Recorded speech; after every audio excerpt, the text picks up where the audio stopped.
சரியா சொல்லணும்னா ஜூலை மாசம் 2024ல ஜியோ, ஏர்டெல், வோடாபோன் 3 பேரும் ஒன்னா சேர்ந்துக்கிட்டு ப்ரீபெய்ட் அண்ட் போஸ்ட்பெய்ட் பிளானோட பிரைஸை வந்து இன்க்ரீஸ் பண்ணாங்க. இப்போ டிசம்பர் 2025 வந்துச்சுன்னா கிட்டத்தட்ட 1.5 வருஷம் ஆக போகுது. இதோட விலையை மறுபடியும் ஒன்னா சேர போறாங்க. எதுக்குன்னா மறுபடியும் ப்ரீபெய்ட் அண்ட் போஸ்ட்பெய்ட் பிளானோட பிரைஸை இன்க்ரீஸ் பண்ண போறாங்க. கேட்டா நிறைய காரணங்கள் சொல்றாங்க. சோ அதை பத்தின டீட்டெயில் தான் நம்ம இந்த வீடியோல மேக்சிமம் கூடிய மட்டுக்கும் சுருக்கமா நான் பதிவு பண்ண போறேன். இந்த வீடியோல தெரிஞ்சுக்கணும்னு ஆசைப்படுறவங்க வழக்கம் போல நம்ம வீடியோக்கு லைக் கொடுத்துக்கோங்க. தொடர்ச்சியா நம்முடைய சேனலை சப்போர்ட் பண்ணுங்க. வீடியோவை எந்த பகுதியும் நீங்க ஸ்கிப் பண்ணாதீங்க. ஸ்கிப் பண்ணீங்கன்னா உங்களால மற்றவங்களுக்கு ஷேர் பண்ண முடியாது. இப்ப அதை பத்தி டீட்டெயிலா தெரிஞ்சுக்கலாம் வாங்க.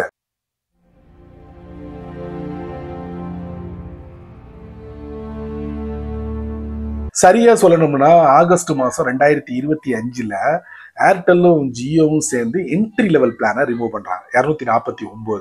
அதுல என்ன, ஜியோ பொறுத்த வரைக்கும் 1 GB 28 நாள், அதுல ஏர்டெல்ல பொறுத்த வரைக்கும் 1.5 GB 24 நாள்.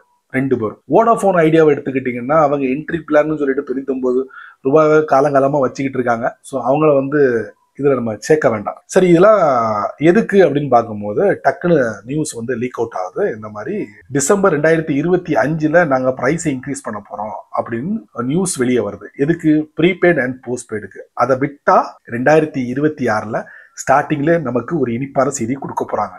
அது கன்ஃபார்ம். என்னென்ன பிரைஸை வந்து இன்க்ரீஸ் பண்ண போறோம், ரிலீஸ் தான் பண்ணணும். ஆனா நியூஸ்ல பாத்தீங்கன்னா 10 முதல் 15% வரை இன்க்ரீஸ் ஆகுங்கிறாங்க. அப்ப எதுக்கியா திடீர்னு இன்க்ரீஸ் பண்றீங்க அப்படின்னு கேட்டா இவங்க ஒரு லிஸ்டே வச்சிருக்காங்க. அதுல நாங்க அந்த 5Gக்காக அதிகமான அமௌண்ட்டை நாங்க இன்வெஸ்ட் பண்ணிருக்கோம். 5G டவரை வந்து பில்ட் பண்றதுக்கு, ஃபைபர் ஆப்டிக்கல் கேபிளை வந்து பதிக்கிறதுக்கு, அதே மாதிரி மெயின்டெனன்ஸுக்கு, இந்த மாதிரி நாங்க அதிகமான இன்வெஸ்ட் பண்ணிருக்கோம். ஸோ அதோட அமௌண்ட்டை வந்து நாங்க எடுக்கணும். அது ஒரு காரணம். அதுக்கு அடுத்ததான் சொல்றாங்க ARPU. அடிக்கடி நீங்க கேள்விப்பட்டிருப்பீங்க இந்த ஷார்ட் வேர்டை. அதாங்க ஆவரேஜ் ரெவின்யூ பெர் யூசர். அது ரொம்ப கம்மியா இருக்கு அப்படிங்கிறாங்க மற்ற நாடுகளை விட. ஒவ்வொரு வாட்டியும் பிரைஸ் இன்க்ரீஸ் பண்ணும்போது மற்ற நாடுகள் அப்படின்னு சொல்லித்தான் பிரைஸ் இன்க்ரீஸ் பண்றாங்க. அதே மாதிரி இதுக்கும் ஆப் வைக்க போறாங்க. அதையும் ஒரு மையமா வச்சு பேச ஆரம்பிச்சுக்கிட்டு இருக்காங்க. அடுத்தது பாத்தீங்கன்னா பினான்சியலி நாங்க ரொம்ப பிரச்சனையில இருந்துகிட்டு இருக்கோம். இவ்வளவு அமௌண்ட் நாங்க இன்வெஸ்ட் பண்ணதுனால எங்களால வந்து மீண்டும் இது பண்ண முடியல, அதாவது ரொட்டீன் பண்ண முடியல எங்களுடைய பிசினஸ. அதுக்காகவும் நீங்க சப்போர்ட் பண்ணணும் அப்படின்னு சொல்லிட்டு ட்ராய்ட்ட எல்லாத்தையும் எடுத்து வைக்கிறாங்கன்னு வச்சுக்கோங்களேன். அதுக்கப்புறம் பராமரிப்பு செலவு எங்களுக்கு ரொம்ப அதிகமா இருக்கு நாளுக்கு நாள். இதெல்லாம் நீங்க கணக்குல எடுத்துக்கிட்டு நாங்க விலையை கூட்ட போறோம், அதுக்கு நீங்க அனுமதி கொடுங்க. ட்ராய்ட்ட கேட்டாங்க. ட்ராயும் சத்தம் இல்லாம கொடுத்துருச்சுன்னு நினைக்கிறேன்.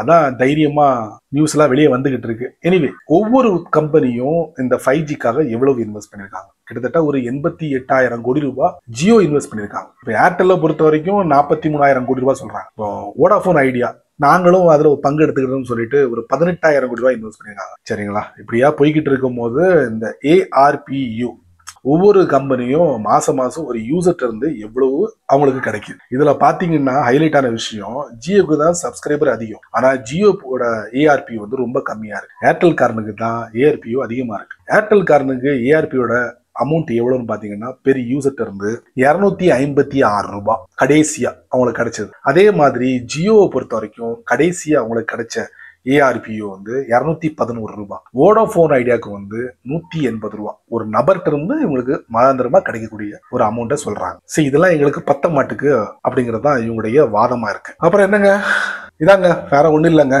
கூடிய சீக்கிரத்துல 10 முதல் 15% அதிகரிப்பு prepaid and postpaid Jio, Airtel, Vodafone அறிவிப்பு அப்படின்னு நியூஸ் வரும் கண்டிப்பா.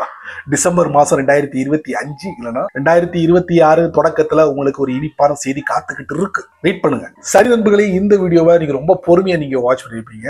இந்த வீடியோல ஏர்டெல், ஜியோ, வோடாபோன் இந்த பிரைஸ் இன்க்ரீஸ் பண்ண போறாங்க அப்படின்னு சொல்லி நியூஸ் எல்லாம் லீக் அவுட் ஆயிருக்கு. அதை பேஸ் பண்ணி ஒரு சில விஷயங்களை நான் பதிவு பண்ணிருக்கேன்.